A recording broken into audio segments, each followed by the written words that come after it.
What's up, guys? It's Rain City MMA, your boy Bryson with Joey. And this one we're breaking down a banger, UFC 319, Dricus du Plessis versus Khamzat Chimaev in Chicago, Illinois, baby. Let's go. The first fight of the night, we got a flyweight women's matchup, short notice, Karine Silva versus Diana Barbosa. Who you got in this one, Joey?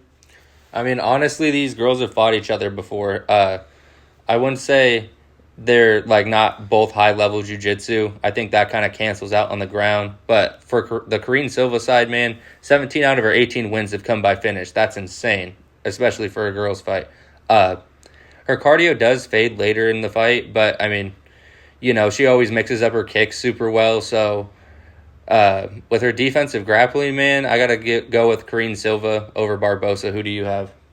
Yeah, even though they fought the first time and Barbosa got the better of her, I think that's why she's taking on short notice. She thinks, okay, maybe I can get her back. I think Silva's going to win, though. She was the one in the training camp, elite jiu-jitsu, ground game, like Joey said. She's taken down all 5 of her UFC opponents. Barbosa, she lacks a threat on the feet, does get almost 2 takedowns per 15 minutes, but they're sloppy takedowns. If she doesn't get them, she's going to struggle this whole fight. So, Karine Silva, maybe by finish. Next up, we got a middleweight bout between Nazartum Ruzaboyev and Brian Battle. Brian Battle at a minus 190 favorite and Ruzaboyev at a plus 160 dog. Who do you got in this fight, Bryson?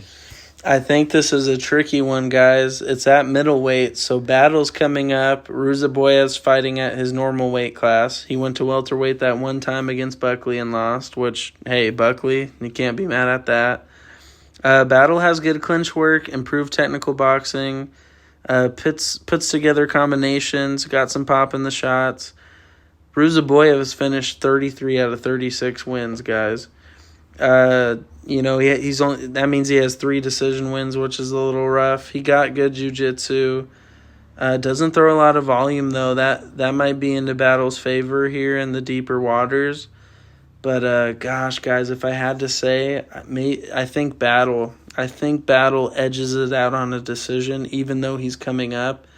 He missed weight last time, so now they're making him go up a weight class. It's so close, guys. This is a fight I'm probably not betting on, but I'm going Brian Battle here. Who do you got, Joey? The Butcher. I mean, I either got Brian Battle decision or Ruzaboyev KO. I don't see any other way this fight finishes. Battle coming up 15 pounds. I just can't trust. He comes up the weight. He came in overweight a couple times. He did get the win, but I just don't know how he's going to hold the weight, and I can't really trust that. But I mean, either way you bet, I say Battle decision or Ruzaboyev KO, just because he has that power. It's going to be a good fight either way, but I'm hyped.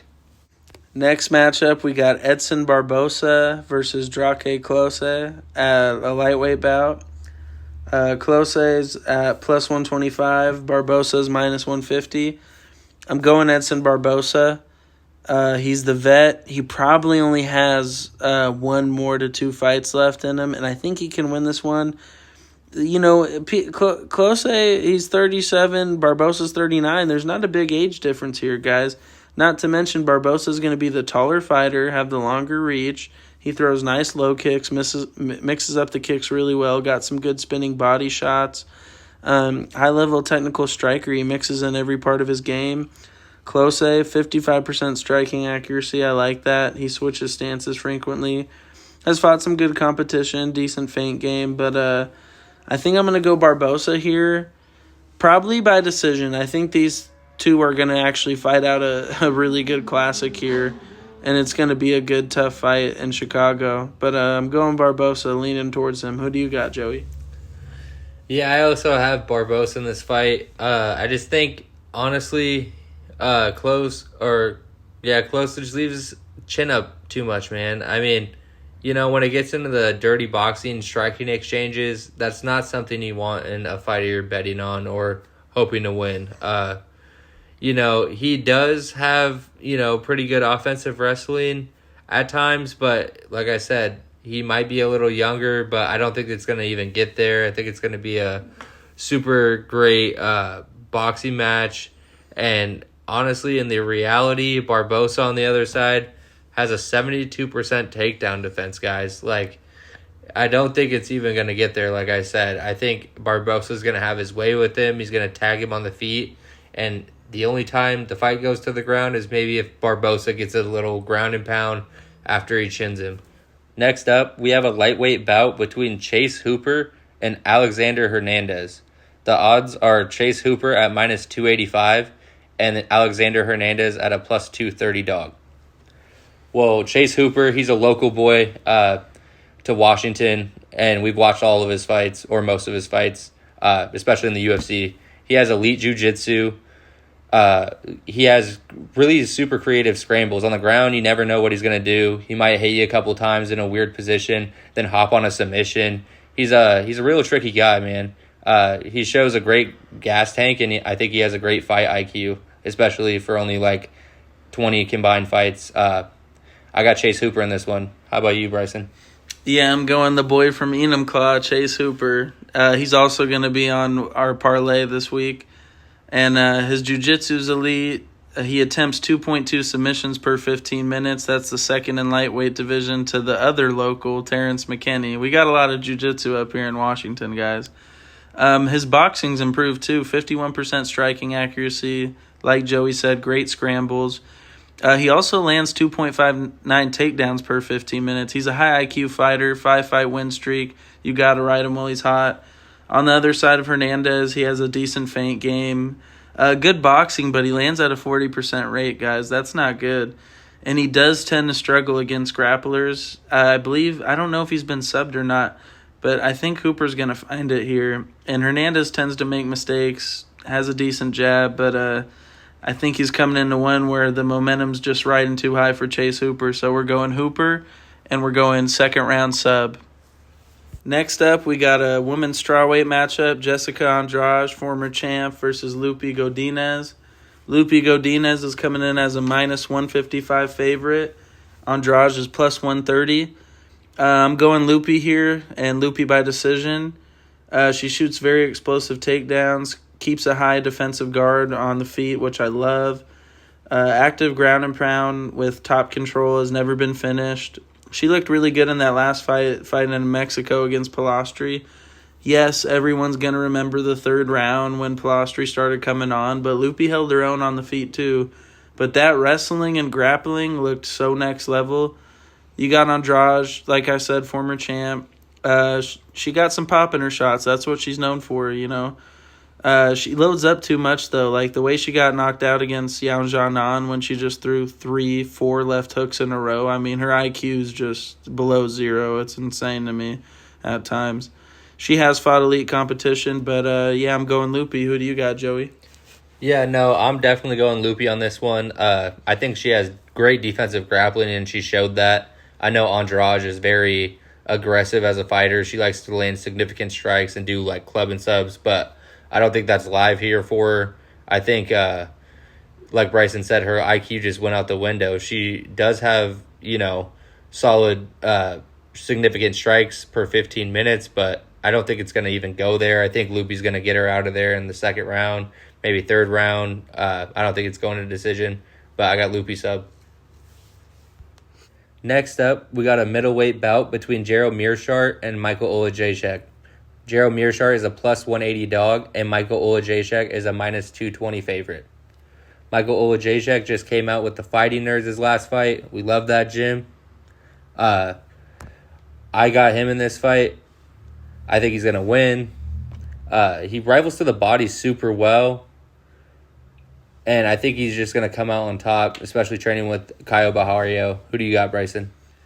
Yeah, I want to pick Olajszak, but it's a fight, guys, you probably should skip on. GM3, 29 submissions in his career, second most behind Charles Oliveira in the UFC. Olajszak, 9 losses, 6 by sub. It's one of those fights where if you want to play, do Olajszak knockout, Meerschaert sub. I mean, Meerschaert, he doesn't really get the fight to the ground. Like, he's not going to take you down. he just gets into these weird scrambles, or he'll try to pull a guillotine and then maybe get you down to the ground that way off his back. But like Joey said, Olajaychuk's training with the Fighting Nerds now.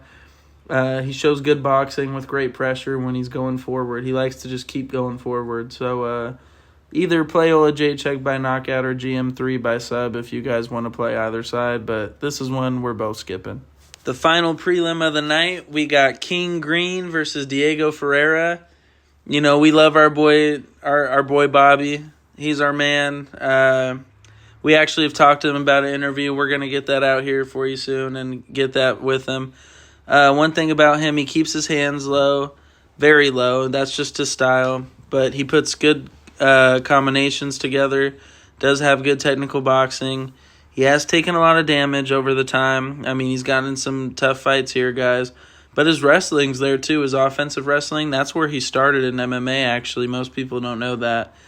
With Diego Ferreira, it pains me because he trains at my second favorite gym besides Fighting Nerds, Fortis MMA. He got a great coach with him. He times counterpunches really well, has fought elite competition. He headhunts too much at times, though. He doesn't really put together combinations like Bobby. And Bobby's such a high-volume striker, I just see him winning maybe a decision or even finding the knockout late. And my bad, guys, I didn't say the odds, but Bobby Green is a plus 140 underdog and Diego Ferreira's minus 165. Give me the dog, Bobby King Green, baby. Who do you got, Joey? Yeah, no, I got King Green in this fight. Everybody knows with the roofie KO, he took a little bit of a layoff, and I think this is the perfect time for him to capitalize on this opportunity. Ferreira, he does have good, solid jiu-jitsu, but he does have like pretty bad striking accuracy or takedown accuracy, not striking accuracy, at about 30%. So, I mean, with that being said, Bobby Green's going to dominate either way this fight goes. King Green for the win. I got him, I don't know, inside the distance, but I would play his money line as a safe bet. Get a little plus money in a parlay piece if you want. Yeah, we're going the dog here. He's our dog lock of the week. All right, guys. To open up the main card, we got a flyweight bout between Tim Elliott and Kai Asakura. Tim Elliott being a plus 230 dog and Kai Asakura at a minus 285 favorite. I mean, Tim Elliott, he hasn't fought in almost 2 years, guys. A year and 7 months. What does that say about his fight game? I don't know if his head's in the octagon or if he's in and out.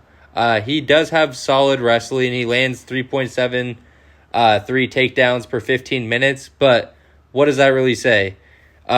He fights super dirty, honestly, and he has constant train wrestling, but other than that, I don't see a threat. Kai Sakura, on the other hand, he almost was fighting. He was fighting for the belt his last fight. He got thrown to the dogs. Pantoja, guys. He's one of the best to ever do it, especially in the flyweight division. One of the GOATs. Body lock, insane. And yeah, he got subbed, but he did last a while, man. He has that big KO power, and he struggles with his takedown defense a little bit, but I do think he's improved, especially fighting Pantoja. Tim Elliott and Pantoja are not the same guys.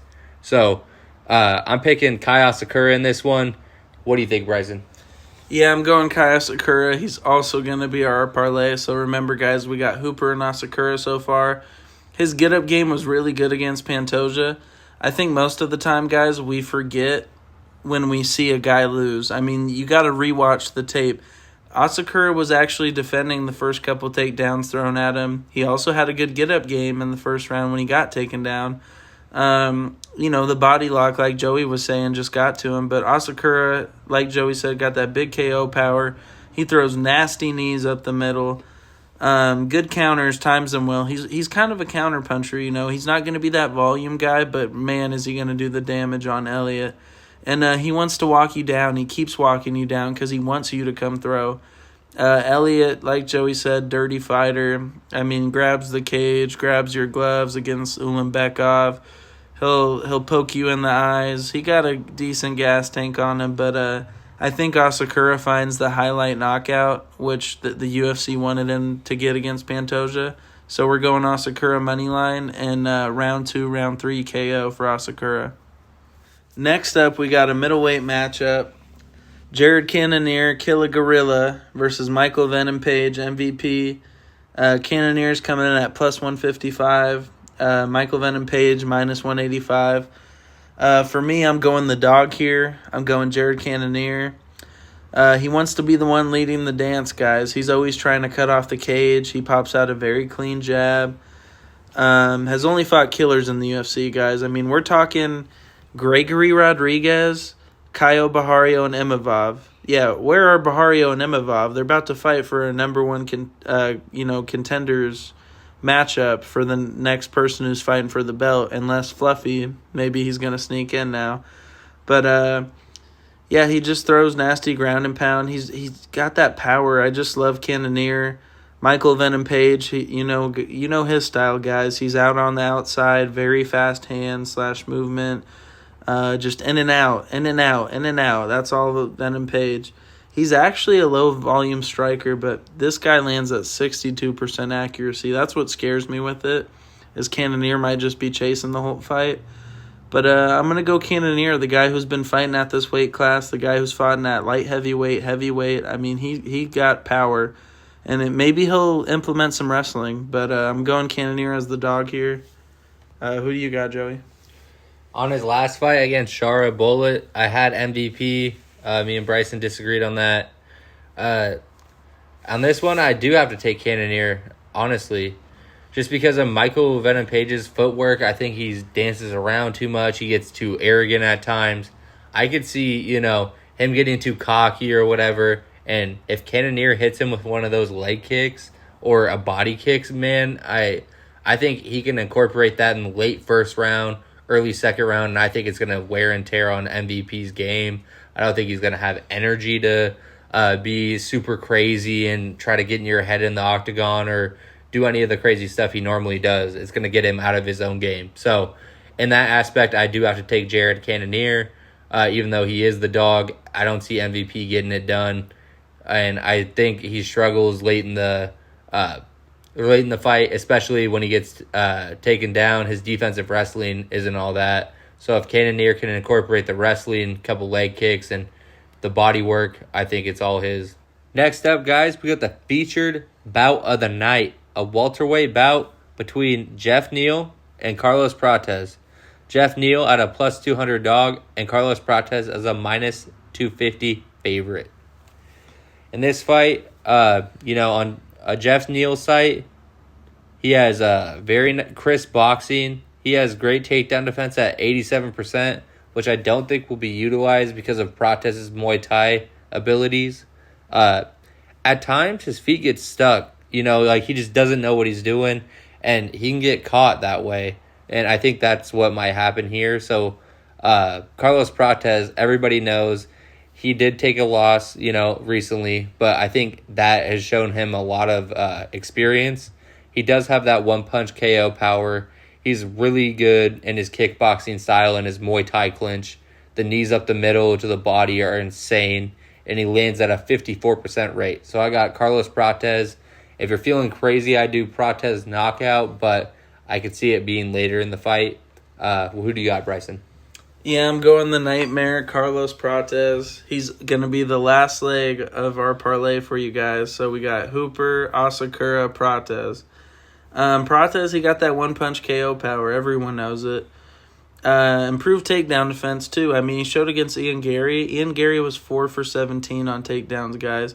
And that also was a perfect fight for him to learn from. I feel like if you're going to take a loss, Ian Gary's really good, guys. He almost finished off. Caught it was 48-47. He won 2 rounds on him on every judge's scorecard.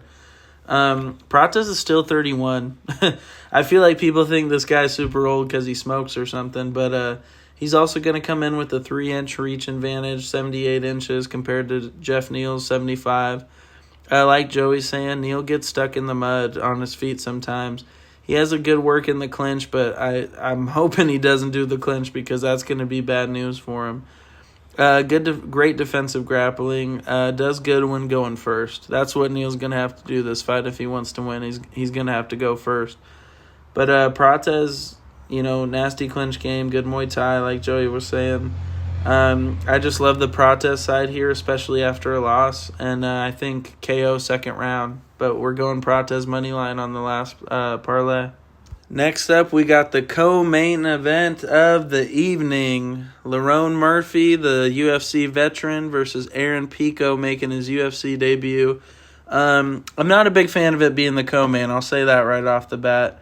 I'm tired of these guys from the PFL or Bellator, just being right on the main card. Yes, I get they're great in their own aspect, but Aaron Pico, he's also, I forgot the odds, guys. Aaron Pico's coming in as a minus 160 favorite. Lerone Murphy plus 135. I think that's ridiculous. Pico does have explosive ground and pound, good offensive wrestling, shoots a good single leg. But guys, his third to last fight, he fought a 10-7 guy and took him to decision. I mean, what are we talking about here? And then that last guy he fought that was 38 years old, he took it on short notice. I just think Murphy, he got very slick, feint game, solid wrestling, mixes it up in his fights. Super sharp technical boxing, 61% striking defense, high fight IQ. He mixes everything up. He has jiu-jitsu, kicks, boxing, wrestling. I just think Murphy's going to be too much, and Pico has not seen a guy at this level yet. I know people are going to be on the Pico hype train, but I'm sticking with the UFC veteran this time, and I'm going Lerone Murphy here, the Englishman. And whoever wins this, apparently it's a number one contender fight, according to Arnold Allen. But, maybe Murphy fights for the belt next. Who do you got, Joey? Yeah, no, I definitely got Lerone Murphy in this fight. Unfortunately, we picked Kai Asakura, but unfortunately he was matched up against Pantoja. I think it's one of those same events. Pico matched up against Murphy. It's going to be levels to the game, man. With the 61 striking defense on Murphy's side, I don't see Pico getting through. Like Bryson said, he fought a 10-7 guy. I mean, took him to decision. Murphy's not that sort of dude. He's great on his technical boxing, super sharp. And like I said, there's going to be levels. I got Murphy money line, and I'm not going to pick decision, but money line's the lock on this fight. All right, guys, we got the main event of the evening, UFC 319, Dricus du Plessis versus Khamzat Chimaev. Dricus du Plessis at a plus 180 dog, and Khamzat Chimaev as a minus 220 favorite. Man, Khamzat Chimaev in his last fight against Robert Whittaker, his jaw was disarranged, man. Crazy. Dricus hasn't lost a fight in 6 years. He did defend his belt 3 times, so it's crazy him being a dog. He throws a lot of volume, lands at 6.12 significant strikes per minute. He has big power in his shots, guys. Everybody knows that. He's super awkward and has like an unorthodox style. Like everybody's saying Dricus by like trip, rear naked choke. They're just kind of clowning around. Khamzat Chimaev, on the other hand, is not really joking around. He's very serious, man. He starts off super aggressive, very in your face. Once he gets those hooks in, it's really hard to get out. He averages 4.31 takedowns per 15 minutes, and his wrestling is unbelievable. I got Khamzat Chimaev, and I don't think his O is going to go. Who do you got, Bryson? Yeah, I'm going Khamzat Chimaev. I love Dricus du Plessis. I've always been a big fan. I'm really not hating on him. I know he's the dog at plus 180. I mean, if you want to play him, I get it. That's great money for a defending champion as well. He always puts pressure forward, very aggressive. He throws those wide hooks, throws, the overhands a lot. He does get reckless, though, and open to be countered. Not to mention, guys, du Plessis has 50% takedown defense in the UFC. I know his coach is talking a lot of, stuff right now and really hyping up du Plessis' wrestling, but it's really not as good as it's been advertised. Whittaker got him down that fight. Izzy was stuffing a lot of those sloppy takedowns. I just think if Khamzat gets on that back and can get that chin, it's bad. Even if it's on the feet, Khamzat lands at a 58% striking accuracy, very precise, has never gone past a third round, guys. So I know that's the concern. Oh, if it goes to deep waters, though, what's he going to look like? Well, guys, he's been training with Arman Sarukian and in California, where there's this great strength and conditioning coach. I'm blanking on his name, but he gets you ready when it's fight week. He's always level changing and feinting. He just, after he gets you down that first round, he makes you think about it forever.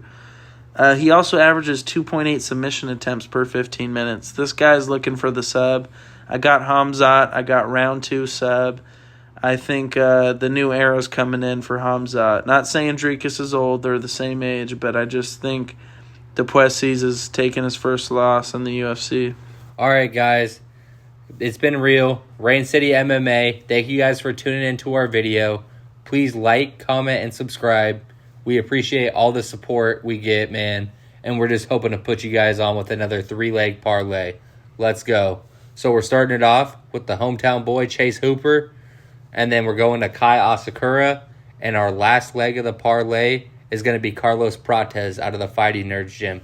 Throw those together in a parlay and let's make some money. Let's go 3 for 3 this week, baby. 3 for 3, baby.